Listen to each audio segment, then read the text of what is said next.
They had, prior to our getting involved in this wonderful building, it had been used, as I said, by the mental health institution here on the hill as a place where they kept their dairy cows. They milked their cows in this particular building. And this was the hayloft here. And the boards here were not covered by the linoleum like this. There were cracks. And when you walked in downstairs, there was old hay hanging down through the cracks, all from one end of this building to the other. But that wasn't the worst of it. Downstairs was where the cows came in to be milked every day, twice a day, some of them actually 3 times a day, because they had a remarkable herd of over 100 big Holstein cows here.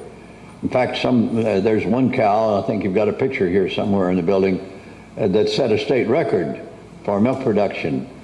Anyway, this was a great herd of purebred Holstein cattle, and they are producers of milk.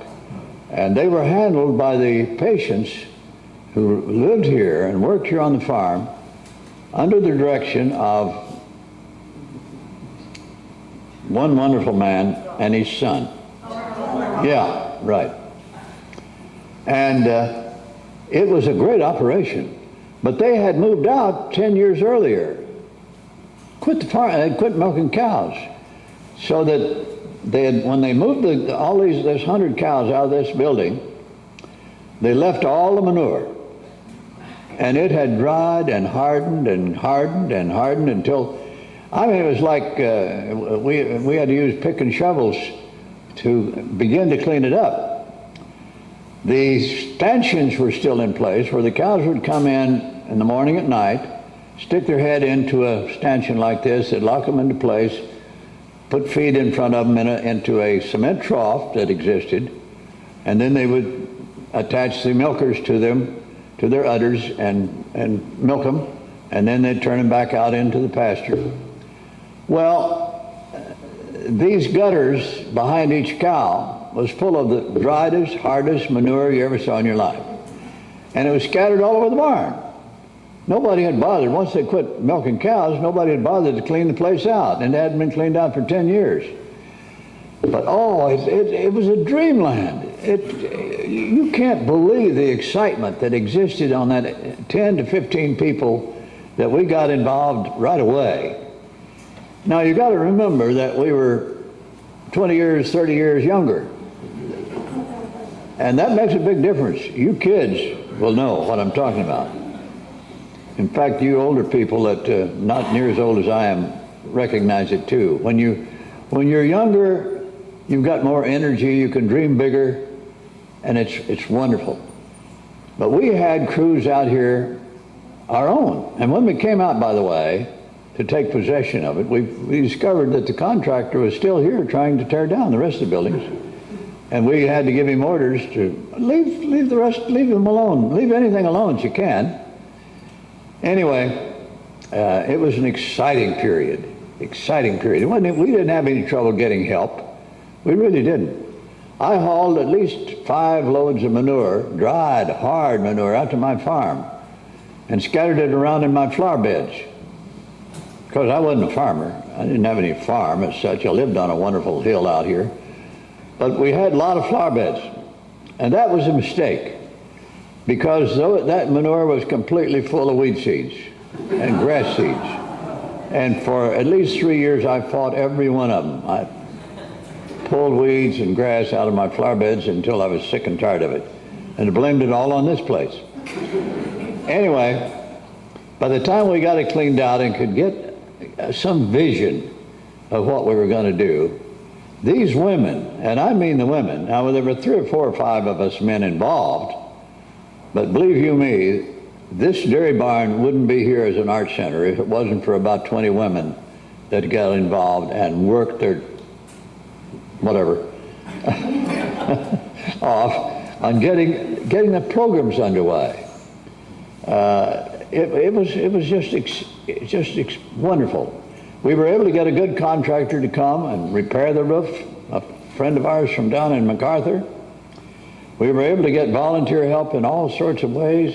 We got a little grant or two that we were able to fill in with cement the The gutters that went along behind where the cows had been, we were able to remove the stanchions where the cows were locked into place each evening and each morning for milking. And I don't know what happened to them, but those were interesting. Well, I can't remember now what we did with them.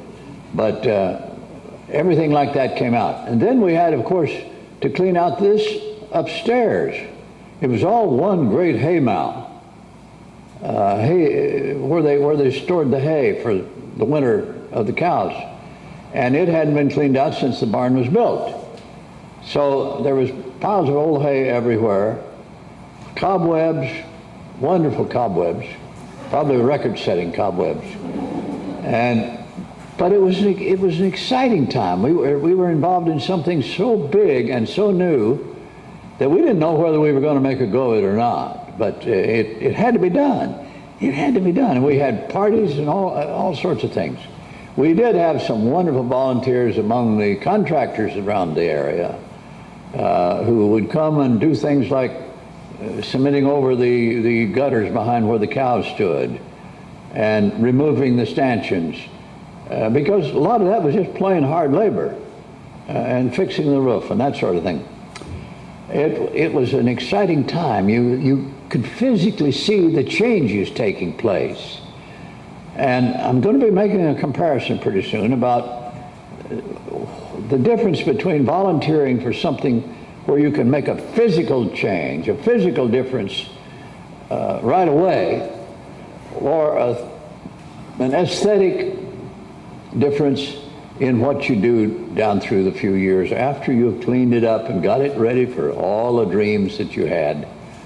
That's out there in all of our brains at some time or other. We dream of big things that we can do. And then we run out of time, we think. We run out of fresh ideas. We have a little bit less enthusiasm or energy than we had in the beginning. But if you've got an idea, any one of you that loves the dairy barn, its past or its future or even its present, if you love it, share the ideas you have. Share the enthusiasm you have.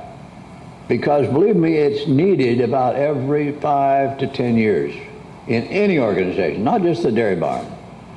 I saw this thing develop here, and I got a little tired of it because my wife was the kind that would say to me, Ora, you get up to Columbus and see about getting another appropriation, or you work out a better deal than we've got, or something. She would point her finger at me. Now listen, you know, I have 2 daughters now that say to me, now Dad,